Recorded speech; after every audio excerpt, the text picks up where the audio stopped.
Voilà 13 années que nous avons découvert pour la toute première fois le monde merveilleux qu'est Pandora. En 2009, la 3D ainsi que toutes les révolutions apportées par James Cameron avaient bluffé le monde entier, et si le film, le premier volet, était sorti aujourd'hui, il n'aurait peut-être pas eu le même succès qu'à l'époque avec toutes les avancées technologiques qu'il y a maintenant, mais malgré tout, James Cameron a réussi à se réinventer et à sublimer notre écran de cinéma pour nous proposer un retour haut en couleur. Avatar doit son succès aussi grâce au système de TrueMotion qui rentre en jeu, ce système qui permet de doubler le nombre d'images par seconde d'un film, donc on passe de 24 images secondes à 48 images secondes, qui permet de supprimer tous les mouvements et les tremblements caméra. Tout cela sublimé par le HDR qui permet de popper les couleurs à une intensité exceptionnelle de 1,7 milliard alors que notre télé en compte que 1,6 million, je sais pas si vous vous rendez compte. Comment ne pas avoir les yeux pleins d'étoiles sur notre siège de cinéma, je vous le demande. En tout cas aujourd'hui Avatar 2 redistribue les cartes en intégrant de nouveaux personnages à son histoire. Jake et Neytiri ne sont maintenant plus au centre de l'œuvre, c'est désormais la famille,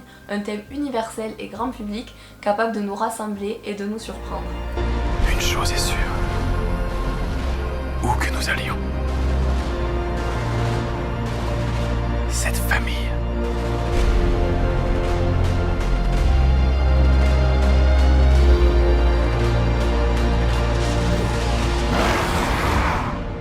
sera notre forteresse.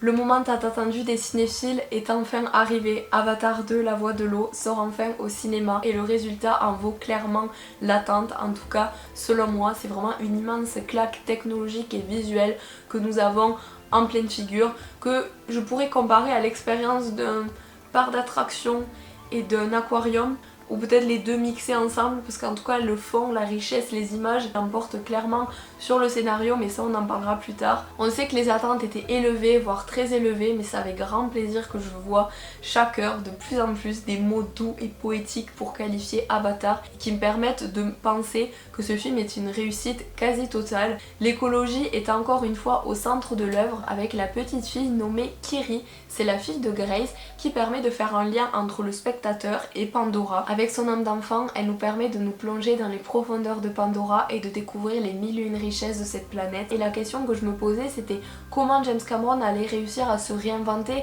et de ne pas tomber dans le cliché. Mais ça a été tout simplement avec une âme une âme sensible d'enfant qui nous a permis de voir Pandora d'un nouveau jour et d'explorer, on va dire, les fonds marins. On avait vu les plantes et le ciel, et là on s'attarde à l'eau, et j'ai trop hâte de voir qu'est-ce qu'il en sera dans le 3. Avec ses 3h14, Avatar 2, La Voix de l'eau est bien plus dense et bien plus complexe que le premier volet, et au-delà de tous les paysages magnifiques, des écosystèmes, de la faune et de la flore, comme j'en parlais tout à l'heure avec Kiri, c'est tout un système de relations humaines et interespèces qui est décrit ici dans ce film. J'ai adoré ressentir pendant ces heures le stress voulu dans le scénario, tout cela magnifié par des images incroyables où chaque détail compte. Vous regardez en haut en fait, je pense clairement que ce film c'est fait pour être vu je sais pas combien de fois, pour admirer tous les détails. Il y a une fleur qui va faire comme ça, tu vois, si tu regardes à gauche, après il y a un oiseau qui va partir.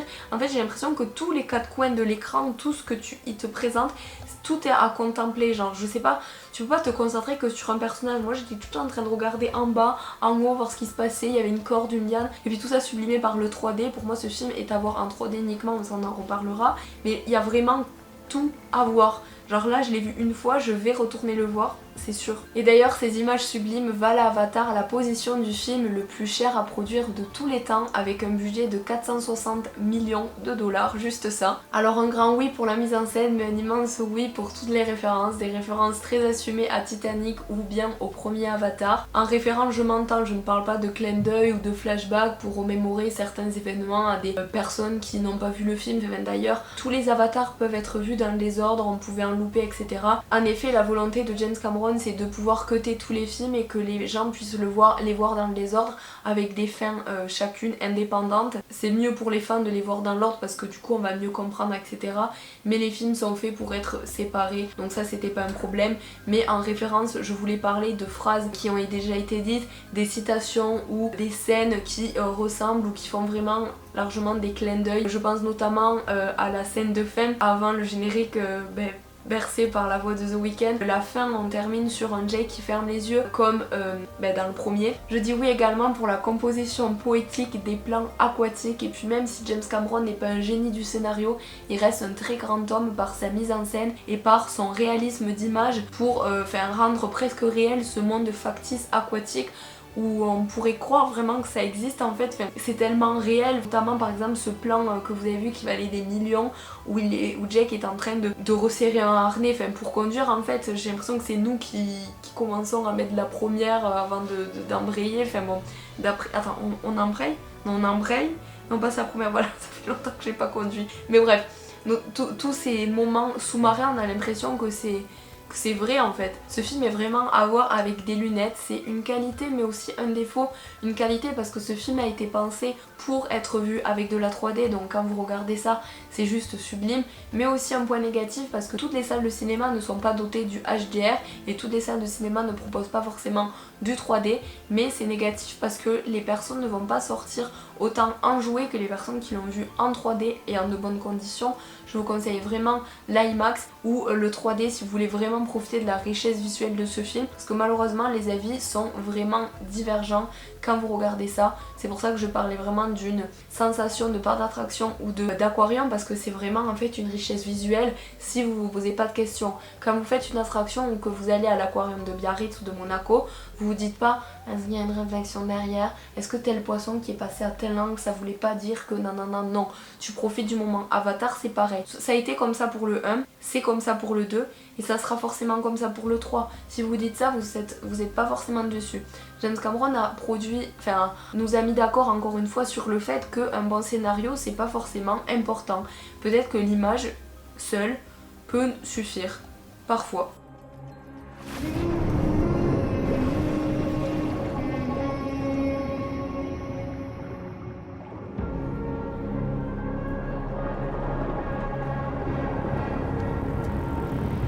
Avant de vous quitter, il me semblait important de vous dire les choses que je n'ai pas appréciées dans ce film et de rester lucide, même si pour moi c'est un film 5 sur 5.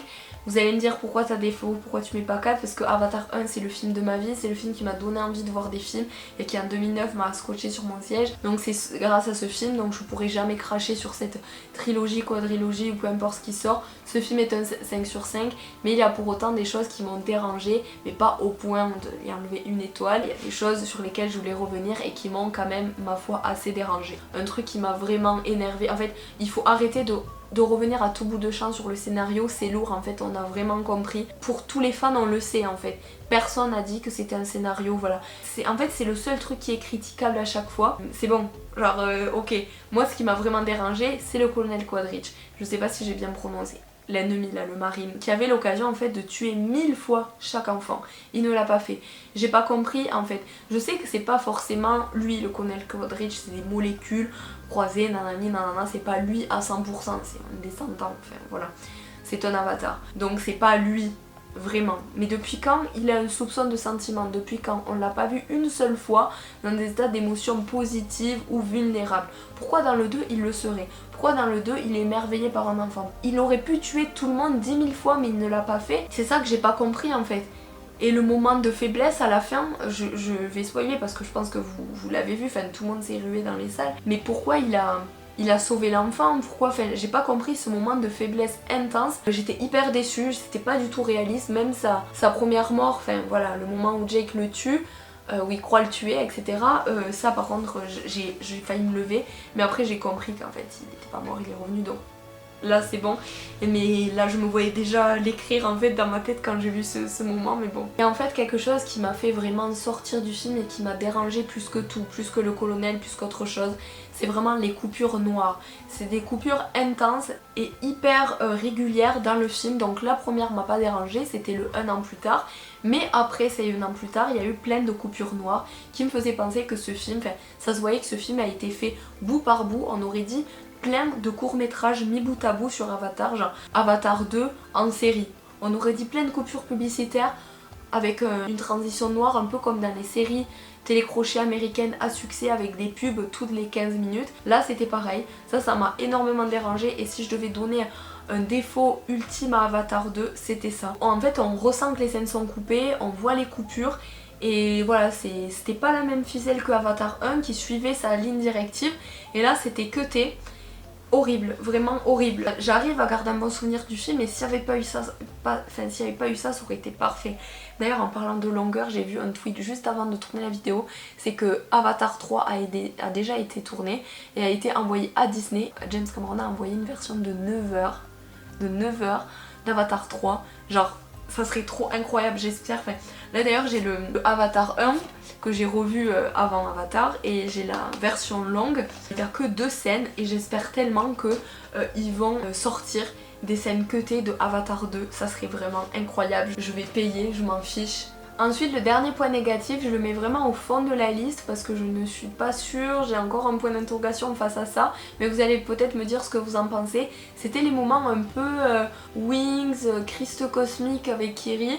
J'étais un peu mal à l'aise à certains moments où elle était avec Mother Nature, j'étais pas dans le truc, je sais pas à quel moment ça m'a coupé dans cette transportation aquatique avec elle et tout. Ça m'a fait beaucoup de peine et je trouve qu'elle force, pourquoi elle dit qu'elle est pas normale, elle a une sensibilité hyper riche avec Mère Nature comparée aux autres, pourquoi tu te plains, c'est peut-être le Christ d'adolescence etc. Donc est-ce que c'est le nouveau Christ cosmique, j'en sais rien, mais en vrai premier degré je pense que c'est la réincarnation d'Aiwa ou alors un âme pure venue sur Pandora pour équilibrer l'équilibre, ça veut rien dire ce que je viens de dire, mais entre les Na'vi et la Terre, avec Pandora. Je sais pas trop quel est son rôle, je suis sûre qu'on en saura mieux au 3e volet, mais d'ici là, je pense qu'il faut que je revoie le film pour revoir ces moments, c'est peut-être aller trop vite. En tout cas, avec ce 2e volet, nous avons la confirmation pure et dure que James Cameron est bien plus intéressé à repousser les limites technologiques et des effets spéciaux du cinéma que par la plume, et ce n'est pas grave. Certains diront que c'est juste un copier-coller du 1, mais sous l'eau. Pourquoi pas, mais en tout cas la richesse visuelle et la beauté des images ainsi que la nostalgie du grand retour m'a fait oublier vraiment tout le reste. Pour moi visuellement cette œuvre n'est pas seulement le film de l'année, c'est un des plus beaux films de l'histoire du cinéma et c'est entre contemplation poétique et spectacle visuel phénoménal que la beauté subjuguera absolument tous les plans et chaque seconde du dernier film de James Cameron, Avatar 2, La Voix de l'eau.